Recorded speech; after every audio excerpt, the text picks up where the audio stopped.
நாங்க தான் அனுப்பி வச்சோம் அப்படின்றாங்களே. அனுப்பி வச்சவங்களுக்கு மினிஸ்ட்ரியில இடம் கொடுத்தா ஏன் கதறீங்க? ஏன் இவ்வளவு கோவம்? ஏன் இவ்வளவு கதறல்ஸ்? இதுல இன்னொரு முக்கியமான விஷயம், மார்க்சிஸ்ட் கம்யூனிஸ்ட் கட்சி நமக்கு ஆதரவு கொடுத்தது சுயேட்சையா எடுத்த முடிவுன்னு சொல்றாங்க.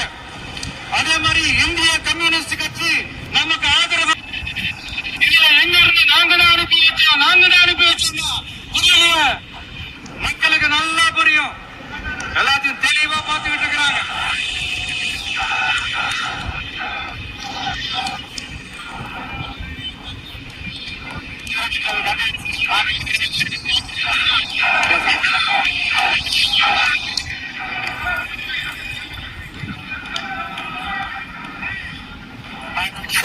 மாணவ